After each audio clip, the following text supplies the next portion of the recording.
duk wata soyayya da duniya da hakuri ya kasance. Ina matukar baki hakuri bisa wa ganin cewa akwai abun da na yi miki wanda baki jin daɗin sa, shi yasa koyaushe kike canza min fuskar ki bisa ga yadda na san ki. In na kira wayan ki baki ɗagawa, babu faɗa a tsakaninmu, me zai sa hakan yana faruwa koyaushe ne?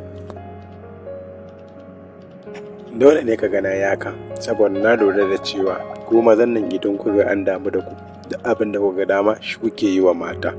To dalilin da yasa kenan ka gana canza, amma babu wani abu kuma da kake cewa ka kira waya na ban daga ba, sanda kake kira na aiki nake. Kira nawa ka yi mun ka faɗa mu, iya kiran da na gani guda ɗaya ka mu, amma baka ƙara yin wani ba. To ni kuma aiki nake, shi yasa ban ɗaga wayar naka ba.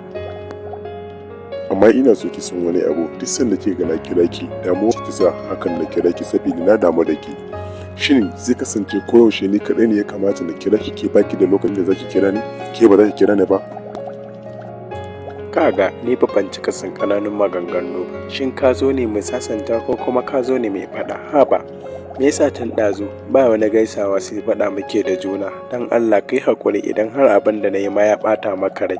Kana da damar da zaka kira ni ma ina da damar da zan kira ka. Amma na faɗa ma cewa aiki na yi.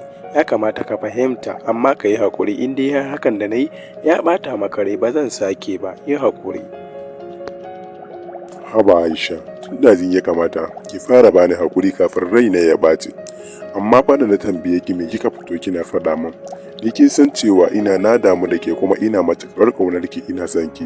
Ba komai ne yasa koyaushe kike ganin cewa ina jin zafi a san da na kira ki baki daga ba, ko ke baki biyo ke da kike gani ba. Saboda ɗauka nake cewa kamar baki damu da ni ba. Ita wannan rayuwar shi yasa koyaushe nake nazarin ta yaya zan iya gane ana sona ko ba a sona, saboda ina da matuƙar kishi sosai a cikin zuciyata. Shi yasa kika ga haka. Kuma amma ke ma ki yi hakuri, saboda na ɗauka da zafi, amma ba wai don faɗa ba. Ki yi hakuri kin ji? Me manawar zafi da faɗa? Shi kenan dai, aikin da ka ce hakan komai ya riga da ya wuce. To sannan ka da zuwa, fatan ka zo lafiya, ya gida ya su mama, da fatan kowa yana lafiya. Har na ci daɗi, na ci sanyi a cikin raina da ka faɗi haka. Shi kenan dalin, ko in ce masoyina, angona na gobe in Allah ya yarda. To shi kenan, ba damuwa. Na yi matuƙar farin ciki da kika yi murmushi, kuma na ga alamar cewa ba wata damuwa har cikin zuciyarki na ji daɗi, haka kuma kin cire min duk wata damuwa da take cikin raina. Yanzu abu guda ɗaya nake da bukata, shine to tana za mu tsaya ko za ki zo ko kujera mu zauna domin mu tattauna abubuwan da ya kamata mu tattauna.